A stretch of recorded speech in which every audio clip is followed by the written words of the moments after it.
Hai semuanya, Assalamualaikum warahmatullahi wabarakatuh. Kita bersyukur kepada Allah Subhanahu wa Ta'ala karena kita masih memiliki banyak kesempatan untuk belajar dan berbagi pengetahuan. Mudah-mudahan apa yang kita pelajari, apa yang kita bagi juga memberikan manfaat bukan hanya kepada diri kita sendiri tapi juga kepada orang lain. Karena berapa kali saya katakan bahwa ilmu itu yang dilihat adalah manfaatnya. Jadi ketika kita memiliki ilmu, baik sedikit atau banyaknya, yang terpenting itu adalah bisakah ilmu yang kita miliki itu bermanfaat kepada orang lain dan juga diri kita.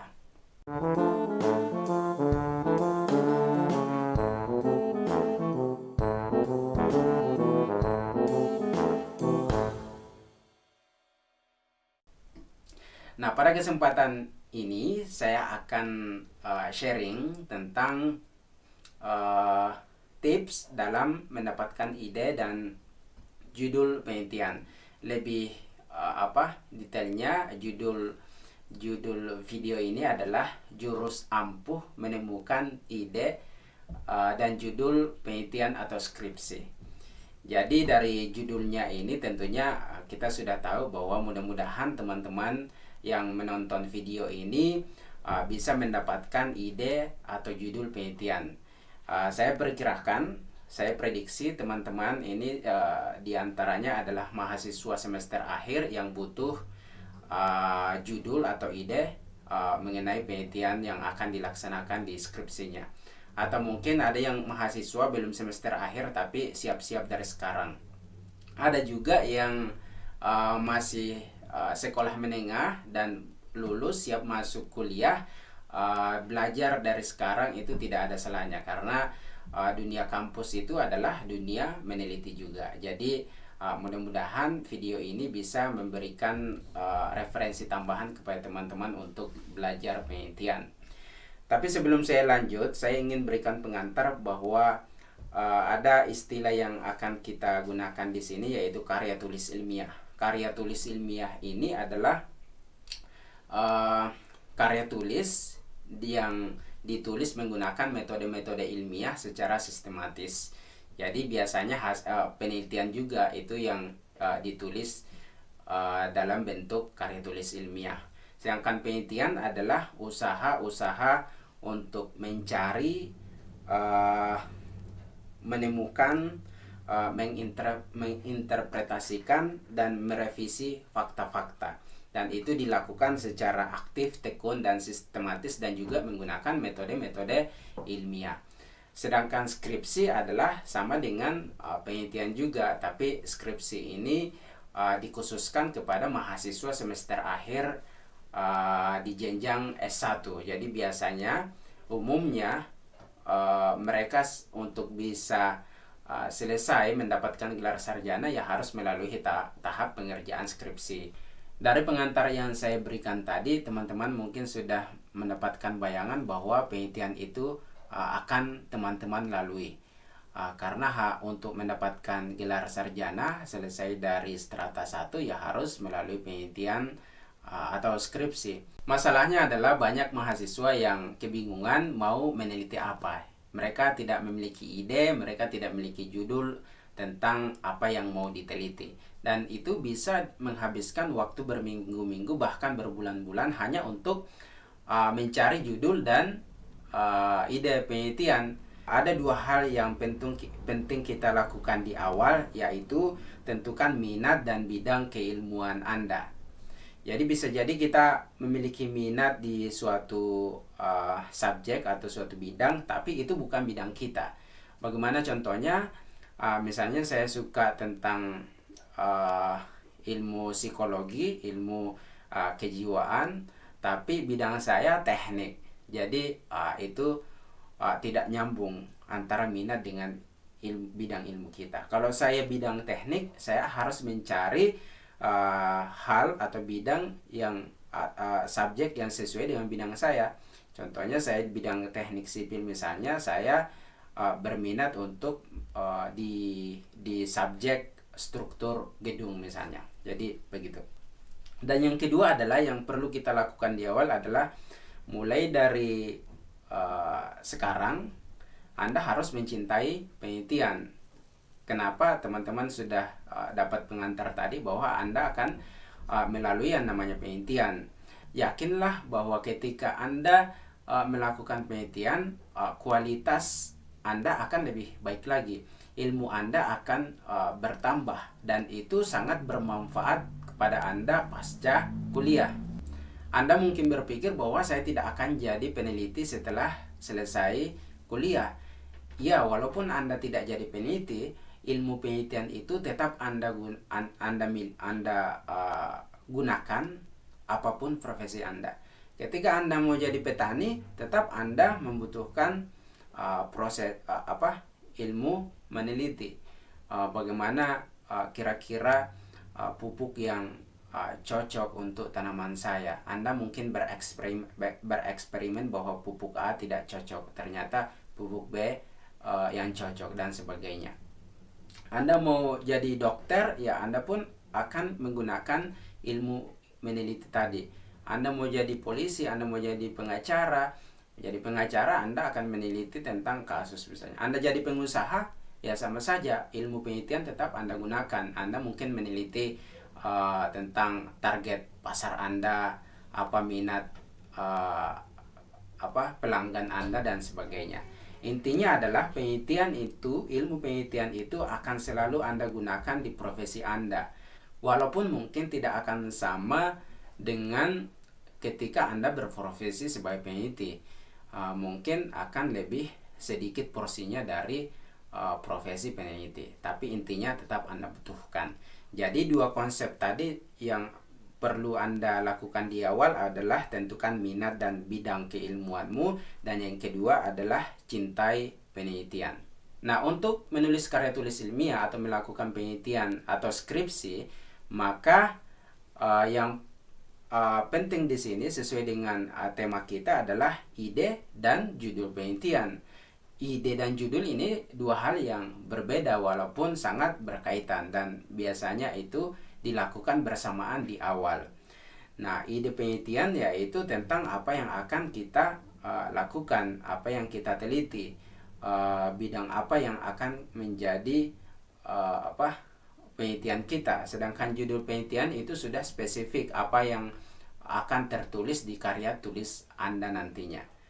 Saya ingin memulai dari jurus mendapatkan ide penelitian. Saya pakai kata jurus karena topik kita ya pakai kata jurus juga, tapi itu bisa diartikan sebagai cara atau tips mendapatkan ide penelitian.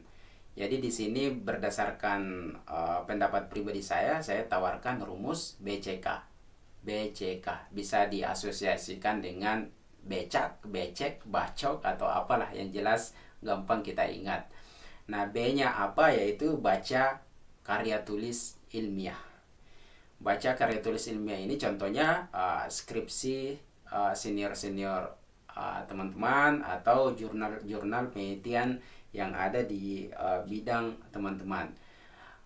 Atau bisa mungkin juga jurnal yang didapatkan di internet, itu gampang. Khususnya kalau teman-teman buka Google Scholar, itu tinggal ketik kata kuncinya dan akan banyak jurnal yang bisa teman-teman baca.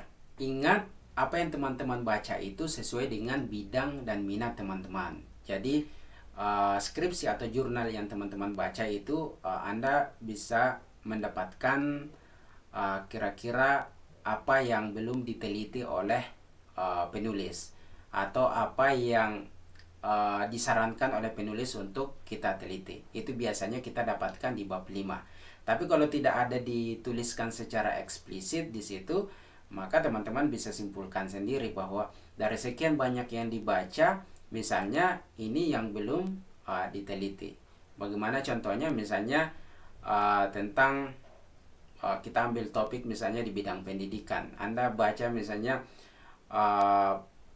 ini sederhananya. Misalnya ada yang sudah meneliti tentang penggunaan aplikasi Google Form dalam belajar, penggunaan aplikasi Google Classroom, penggunaan aplikasi Zoom, YouTube, dan sebagainya. Teman-teman ternyata belum ada yang menggunakan misalnya aplikasi WA atau aplikasi Telegram. Anda masuk di situ. Itu contoh sederhananya. saya mau tunjukkan bahwa ada saja yang belum diteliti atau ada saja yang butuh penelitian lanjutan dari yang kita baca, dan biasanya itu ditaruh di bab 5 atau di saran. Nah, kalau tidak ada ya teman-teman simpulkan sendiri bahwa ini yang belum atau butuh diteliti lebih lanjut. Bahkan teman-teman bisa mengambil judul yang teman-teman baca untuk teman-teman jadikan penelitian. Tapi ingat, bukan berarti menjiplak, bukan meniru, bukan plagiat. Yang saya maksud adalah begini, misalnya teman-teman melihat judul penelitian dan Anda tertarik bahwa oh saya juga mau melakukan penelitian ini di tempat lain, walaupun sama judulnya. Kita ambil contoh di bidang lingkungan misalnya. Anda baca bahwa sebuah karya tulis atau skripsi atau penelitian dengan judul efek dampak negatif pertambangan batu bara di Kalimantan misalnya, anggaplah di suatu kecamatan atau desa disebutkan di judul. Terus Anda kaitkan, Anda berpikir bahwa di kampung saya juga ada pertambangan, misalnya pertambangan batu bara atau pertambangan pasir. Teman-teman bisa ambil judul itu. Saya mau juga meneliti efek negatif pertambangan batu bara di misalnya kampungnya di Sukabumi misalnya. Jadi perhatikan, sama saja judulnya tapi tempat yang berbeda. Nah, kalau sudah ambil judulnya sama, cuma diganti sedikit, tempatnya yang beda, jangan diambil seluruh isi dari karya tulis ilmiah itu. Anda tetap harus menggunakan penelitian Anda sendiri. Latar belakangnya akan beda, sampai bab 3-nya mungkin beda walaupun ada kemiripan dan sebagainya. Jadi begitu cara mendapatkan ide dengan cara membaca. Nah, huruf B tadi sudah selesai, yaitu baca karya tulis ilmiah. Sekarang C, cari masalah. Jadi ketika teman-teman mencari ide, sebenarnya teman-teman juga mencari masalah. Perhatikan masalah di sekitarmu, bahkan kalau perlu rasakan bahwa ini yang menjadi masalah. Ketika Anda rasakan, itu akan lebih mudah untuk menemukan ide penelitian. Kenapa? Karena ketika Anda rasakan, ada keinginan untuk mengatasinya misalnya, atau ada sebuah pertanyaan dalam diri kita, ini kenapa terjadi masalah tersebut. Jadi caranya adalah teman-teman harus mengamati, harus merasakan langsung, harus mempertanyakan kepada orang lain. Misalnya kita ambil contoh, misalnya banjir, macet, mahalnya harga, kenaikan harga barang, apalagi pencemaran lingkungan, tidak disiplinnya anak-anak, tidak disiplinnya siswa, banyak penjahat, banyak kenakalan remaja. Atau misalnya di bidang agama Anda temukan ada penyimpangan yang keluar dari ajaran agama teman-teman. Itu bisa menjadi masalah, dan disitulah dapat inspirasi untuk melakukan penelitian. Idenya bersumber dari situ. Nah, teman-teman mungkin tidak dapatkan secara langsung dengan pengamatan, bisa juga dengan melalui bahan bacaan kita. Sekarang kita bisa membaca atau mungkin menonton, kita dapat pemberitaan tentang masalah-masalah yang ada di negeri kita. Itu bisa menjadi sumber topik ide penelitian kita. Bagaimana contohnya, kita sering melihat isu kurikulum pendidikan yang sering berubah, isu korupsi, isu perdagangan bebas, sekarang yang lagi tren misalnya hoax, lembaga survei kalau di bidang politik, atau di masa pandemi ini ada yang namanya study from home atau online learning. Itu bisa menjadi sumber penelitian kita, ide kita untuk kita jadikan topik penelitian. Jadi begitu banyak masalah yang bisa kita temukan, puluhan hingga ratusan. Tapi dari sekian banyak masalah yang mungkin kita temukan, kembali lagi saya ingatkan bahwa kita harus pilih yang sesuai dengan minat dan bidang ilmu kita. Karena walaupun itu menarik tapi tidak sesuai dengan bidang kita, ya saya kira itu tidak pantas untuk diteliti dalam hal status kita sebagai mahasiswa atau akademisi. Apakah dengan menemukan masalah kita sudah otomatis memiliki ide atau judul penelitian? Belum. Tapi dengan memiliki masalah itu teman-teman bisa memiliki ide. Tapi ini tergantung dari bagaimana kritisnya Anda terhadap masalah yang ditemukan tersebut. Teman-teman harus bertanya, misalnya lihat masalah, kira-kira apa ya penyebabnya. Dari situ ada ide bahwa teman-teman ingin meneliti penyebab masalah tersebut. Misalnya balapan liar di kompleks teman-teman, Anda mau teliti misalnya kira-kira apa penyebabnya, apa yang menyebabkan anak-anak remaja ini melakukan balapan liar di sini. Itu sudah dapat ide. Dan masih banyak lagi, misalnya mau memberikan solusi. Lihat macet misalnya di kotanya, kebetulan mungkin bidang dan minatnya di bidang transportasi. Kira-kira melihat macet, kira-kira apa solusi yang bisa dilakukan untuk mengurai atau mengatasi kemacetan. Itu sudah jadi ide penelitian, mencari solusi. Atau mungkin solusinya itu berasal dari teman-teman sendiri. Misalnya lihat suatu masalah, timbul pertanyaan, bagaimana kalau saya melakukan ini, bisa tidak dijadikan sebagai solusi. Saya kasih contoh, misalnya ada banjir yang berkaitan dengan selokan misalnya. Saya mungkin berpikir bagaimana kalau saya bikin selokan yang ada peresapannya. Itu bisa menjadi ide penelitian. Berarti saya akan mendesain saya akan mendesain selokan dengan konsep ada resapannya, dan saya uji bisa tidak itu mengurangi banjir, atau kalau bisa seefektif apa digunakan dalam aplikasinya. Jadi sangat banyak ide yang kita dapatkan ketika melihat masalah, tapi itu tergantung dari seberapa kritis kita menanggapi masalah yang kita temukan tersebut. Nah, itulah tadi tentang cari masalah. Jadi yang pertama tadi baca karya tulis ilmiah, cari masalah, dan yang ketiga adalah kepo. Jadi kepo ini mirip saja dengan cari masalah. Kita melihat sebuah fenomena, apakah itu dengan pengamatan langsung atau melalui bacaan atau melalui tontonan kita, dan kita melihat sebuah fenomena. Tapi tidak semuanya fenomena yang kita temukan itu kita anggap sebagai masalah. Saya kasih contoh. Ada mungkin di antara kita KKN, pergi kuliah kerja nyata di suatu daerah. Terus di daerah tersebut kita menemukan tradisi yang menurut kita sangat membuat kita penasaran. Anggaplah kita ambil contoh, ada tradisi merias hewan. Jadi itu bukan masalah mungkin bagi kita, tapi itu adalah fenomena yang membangkitkan rasa ingin tahu kita. Kira-kira kenapa, apa yang membuat orang-orang di sini melestarikan tradisi itu, atau sejarahnya bagaimana, atau tujuannya apa. Jadi begitu banyak yang bisa kita dapatkan sebagai ide penelitian dan kita konstruk menjadi judul dari fenomena yang kita amati. Kita akan temukan itu dalam kehidupan sehari-hari atau dalam bacaan kita. Intinya lagi adalah kita kritis dan bagaimana rasa ingin tahu kita yang begitu tinggi. Ya namanya juga kepo, kita ingin tahu terhadap sesuatu.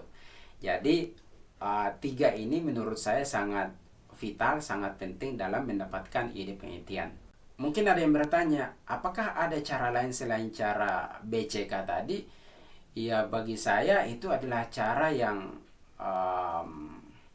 efektif untuk dilakukan supaya mendapatkan ide penelitian. Mungkin saja ada cara lain, tapi itu tidak lazim. Bagaimana contohnya?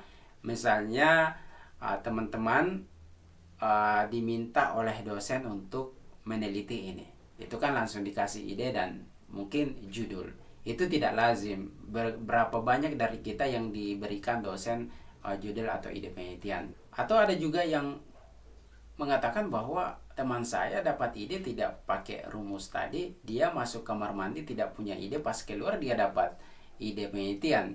Atau ada ya teman saya yang lagi makan, dalam proses makannya itu dia dapat ide penelitian. Saya jawab bahwa itu persoalan tempat saja, tapi dia tetap melakukan melalui proses yang saya sebutkan tadi, dia masuk di kamar mandi, mungkin saja di kamar mandi dia merenung terhadap masalah yang sudah dia temukan sebelumnya. Cuma dia kritisnya di kamar mandi. Ada yang mungkin lagi makan, dia dapat ide di situ, tapi sebelumnya dia sudah menemukan masalah atau fenomena yang dia pertanyakan. Dalam proses mencari ide, teman-teman mungkin akan menemukan begitu banyak ide karena begitu banyak masalah juga. Jadi teman-teman tulis saja idenya, walaupun mungkin sebagian diantaranya dipikir ya kurang bagus untuk dijadikan penelitian. Tidak apa-apa. Nanti ide yang teman-teman dapatkan itu teman-teman bisa konstruk judulnya sendiri. Tapi yang lebih bagus lagi adalah teman-teman harus melakukan diskusi terhadap bersama dengan dosennya, bersama dengan seniornya, temannya, dan orang-orang yang mungkin dianggap capable untuk memberikan saran mengkonstruk judul penelitian dari ide yang teman-teman miliki. Nah, di tahap diskusi ini teman-teman akan mendapatkan judul penelitian. Bisa jadi sebelumnya teman-teman sudah berhasil mengkonstruk judul penelitian sendiri, tapi di proses diskusi ini akan teman diskusinya mungkin akan memberikan feedback, memberikan pertanyaan, sehingga judul penelitian yang teman-teman sudah tuliskan tadi itu lebih meruncing dan lebih tepat untuk dilaksanakan lebih lanjut. Nah, mengenai judul ini, berapa poin yang teman-teman perlu perhatikan, yaitu simple saja tapi mencerminkan isi penelitian. Karena banyak penelitian yang judulnya terlalu umum, jadi sehingga pembaca tidak memahami bahwa ini mau meneliti apa. Jadi judul yang baik itu adalah simple saja, tapi ketika dibaca kita punya bayangan bahwa isi penelitian ini akan seperti ini.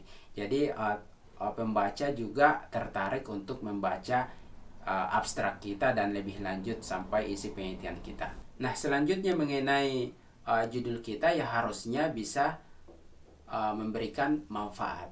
Jadi jangan sampai kita melakukan penelitian, judul penelitian kita itu, tapi pertanyaannya manfaatnya apa. Jangan sampai kita menghabiskan banyak waktu dan tenaga, tapi itu tidak memberikan manfaat yang sesuai dengan usaha yang kita lakukan.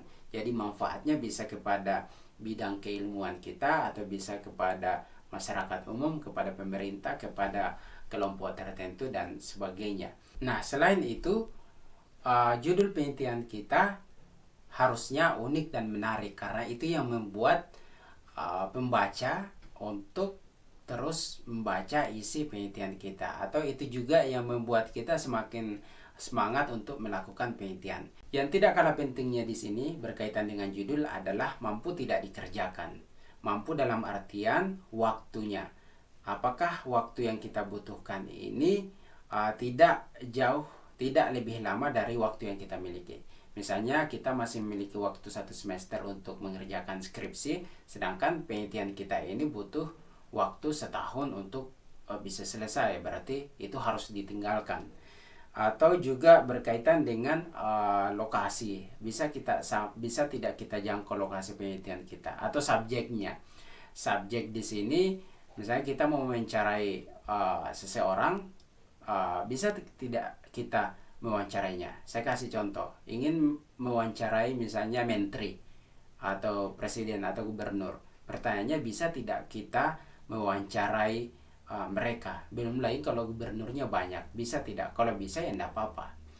Atau mungkin biayanya mungkin mampukah kita mengeluarkan biayanya itu untuk menyelesaikan penelitian kita. Dan masih banyak lagi, termasuk izin. Apakah kita akan mendapatkan izin penelitian? Kalau tidak, kalau dirasa sulit sampai harus menunggu waktu yang lama dan mengganggu waktu kita mengerjakan skripsi ini, mending ditinggalkan. Saran saya, mending cari yang gampang-gampang saja. Yang gampang itu bukan berarti manfaatnya kurang, bukan berarti tidak unik dan menarik. Nah, itulah tadi pendapat saya mengenai jurus atau tips yang bisa dilakukan untuk mendapatkan ide dan judul penelitian. Tapi menurut saya ini juga sangat dipengaruhi oleh bagaimana mental kita. Jadi yang harus kita lakukan juga adalah bagaimana memperkuat mental kita. Jadi jangan merasa bahwa Anda tidak bisa meneliti atau penelitian itu sulit, atau Anda tidak bisa selesai tepat waktu. Itu harus dibuang uh, dari awal, karena mental yang bagus juga akan mempengaruhi produktivitas kita. Selain itu, Anda harus melihat alasan-alasan mengapa Anda harus mengerjakan skripsi ini dengan baik, mengapa Anda harus segera lulus dari kuliah Anda. Bisa jadi itu karena alasan pribadi, cita-cita pribadi, ada alasan keluarga, alasan orang tua, atau alasan apapun itu yang membuat Anda semakin termotivasi untuk menyelesaikan skripsi ini. Karena biasanya motivasi inilah yang membuat kita tidak malas, membuat kita semangat, giat, tekun, rajin diskusi. Dan disitulah akan memudahkan kita untuk bukan hanya mendapatkan ide dan judul penelitian, bahkan sampai menyelesaikan penelitian itu. Tapi kalau mental kita di awal sudah tidak bagus, menganggap sulit, menganggap penelitian sangat sulit dilakukan dan kita mungkin akan kesulitan, maka di situ juga kita akan mengalami betul-betul kesulitan, mulai dari mendapatkan ide penelitian sampai seterusnya. Jadi selain jurus yang saya sampaikan tadi, yang lebih penting juga adalah memperbaiki mental kita dalam meneliti. Itulah tadi pemaparan saya tentang cara mendapatkan ide dan judul penelitian atau skripsi. Teman-teman mungkin akan mendapatkan referensi yang lain yang bisa saja berbeda atau mungkin sama. Ya tidak masalah, teman-teman bisa menggabungkan itu atau melengkapi apa yang sudah teman-teman dapatkan saat ini. Intinya adalah lakukan yang mungkin sesuai dengan Anda. Apa yang saya sampaikan tadi itu sesuai dengan saya untuk mendapatkan ide penelitian, mulai dari skripsi sampai tesis kemarin, dan juga beberapa teman-teman yang saya kenal. Dan mudah-mudahan video yang saya bagi ini juga bermanfaat bagi teman-teman, khususnya bagi teman-teman yang sedang mencari ide dan judul penelitian. Akhir kata, semoga teman-teman lancar kuliahnya dan bisa selesai tepat waktu sesuai yang direncanakan, mendapatkan gelar yang diinginkan, dan kemudian itu mencapai cita-cita selanjutnya. Sekian dari saya. Assalamualaikum warahmatullahi wabarakatuh.